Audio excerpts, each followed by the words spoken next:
सारवचन राधा स्वामी वार्तिक हजूर स्वामी जी महाराज राधा स्वामी सत्संग व्यास। और ये कहाँ से प्रकाशित है? प्रकाशक हैं जगदीश चंद्र सेठी, सेक्रेटरी राधा स्वामी व्यास, डेरा बाबा जयमल सिंह, पंजाब। ये 16वां संस्करण 2003 में लेटेस्ट है यो।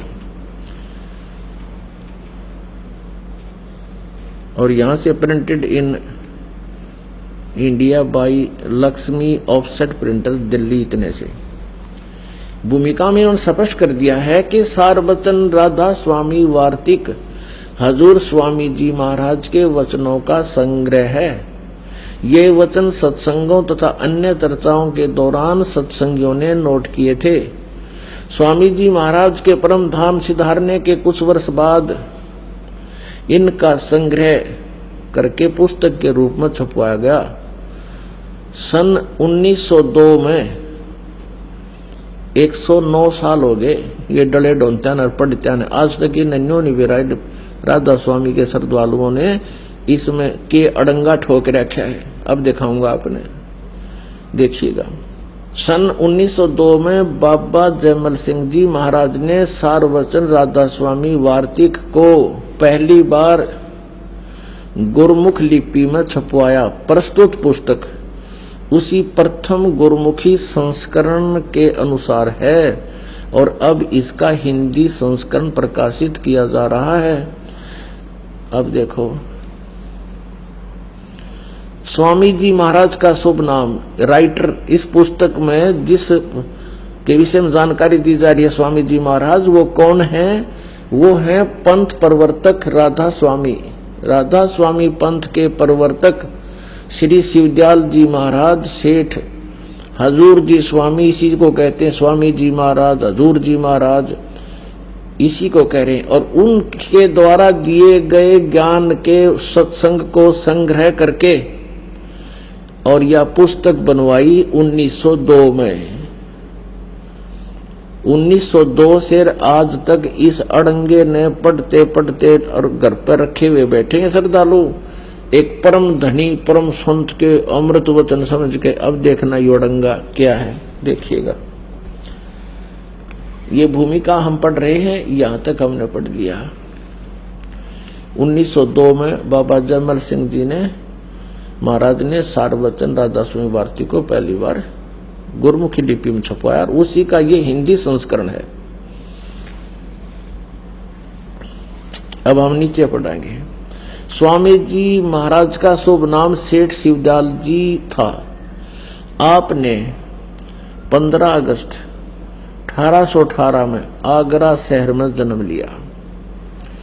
आपके पिताजी का नाम सेठ दिलवाली सिंह जी था। माताजी का नाम महामाया जी था। आपके पूर्वज पंजाब के रहने वाले थे तथा घर पर गुरु ग्रंथ साहिब का पाठ किया जाता था। आपके माता पिता हाथरस के प्रसिद्ध संत तुलसी साहिब जी के भक्त थे। स्वामी जी महाराज ने भी तुलसी साहिब की काफी संगत की थी। बचपन से ही स्वामी जी महाराज का रुझान अध्यात्म की ओर था। आपने एक कमरे में बैठकर 17 वर्ष सुरत शब्द योग का अभ्यास किया। हठ योग किया, जो कि किसी भी सदग्रंथ में प्रमाण नहीं है। और जो हठ योग करते हैं गीता जी में उनको अन्य ही शब्दों से पुकारा है। यह आपने 5 नंबर प्रश्न पढ़ लिया। अब 6 नंबर देखते हैं। और सन 1861 बसंत पंचमी के दिन खुले तौर पर आम सत्संग और सुरत शब्द योग का उपदेश शुरू किया। अब हम इसके वचन देखेंगे। के वचन थे वह स्वामी जी के, ये देखिएगा। राधा स्वामी दयाल की दया, राधा स्वामी साहेब, खुलासा उपदेश हजूर राधा स्वामी साहेब का।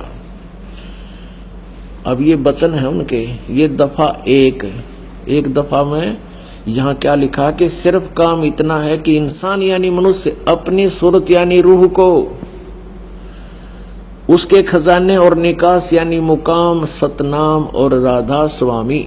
यहाँ सतनाम को मुकाम कहा है, स्थान कहा है, राधा स्वामी को भी मुकाम बता दिया। मुकाम माने स्थान। आगे देखो तीसरी दफा यानी तीसरा, ये गीता के ऐसे श्लोक है, इनके लिए फाइनल नंबर वाइज लिख रखे हैं। तीसरा श्लोक सुन लो इनका। जितने आचार्य और महात्मा और अवतार और पैगंबर हर एक मजहब में हुए हैं, वे सब अपने अभ्यास के जोर से अंतर में तरफ मुकाम असली के चले, पर सब के सब दूर स्थान नहीं पहुंचे। संत सिर्फ मंजिल 5वीं यानी सतनाम पर, और कोई बिरले संत मंजिल 8वीं पर यानी राधा स्वामी पद पर पहुंचे। अभी निकी देखो भांग ये भी पी रहे थे मेरे ख्याल में। अब यहां कह रहे हैं सतनाम को स्थान, राधा स्वामी को स्थान मुकाम। अरविंद के पढ़िए बोल चौथा नंबर श्लोक देखो इनका 15 पृष्ठ पे। ये भाग 1 है सारवचन वार्तिक, और ये चौथा श्लोक देखो। अब समझना चाहिए राधा स्वामी पद सबसे ऊंचा मुकाम है यानी स्थान है, और यही नाम कुल मालिक और सच्चे साहिब और सच्चे खुदा का। राधा स्वामी नाम भी है उसी का और यो स्थान भी है। चलो आगे और देखते हैं। और इस मुकाम से यानी राधा स्वामी स्थान से 2 स्थान नीचे सतनाम का मुकाम है। अभी इनकी अकल देखो। यहां तो कह रहे हैं कि ये सतनाम मुकाम है 13 पृष्ठ पे। सिर्फ काम इतना है कि इंसान यानी मनुष्य अपनी सूरत यानी रूह को उसके खजाने और निकास यानी मुकाम सतनाम, ये मुकाम सतनाम बताया है। यहां देखो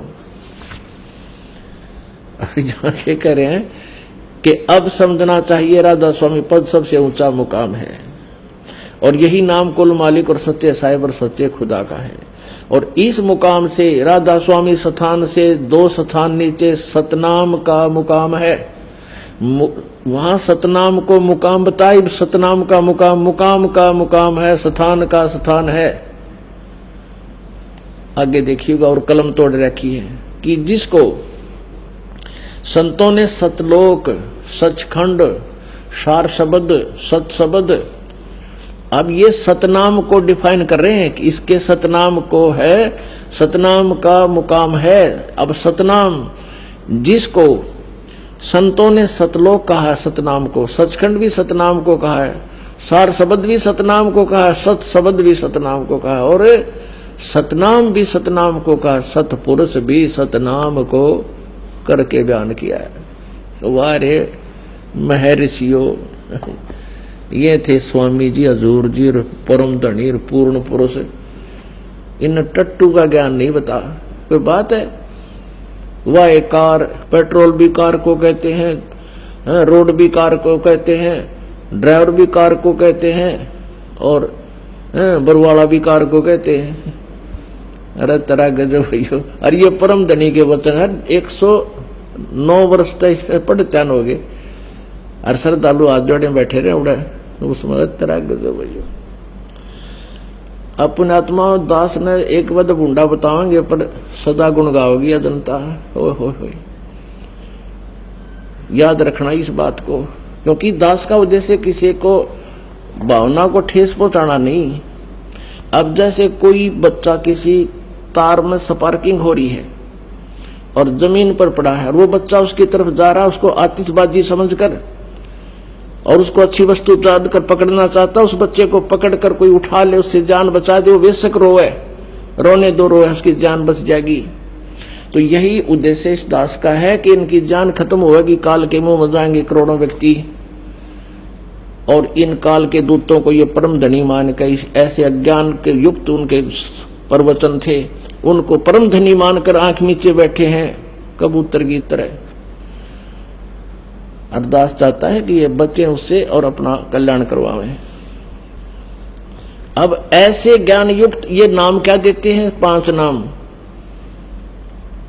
ररंकार, ओंकार, ररंकार, ज्योत निरंजन, सोहम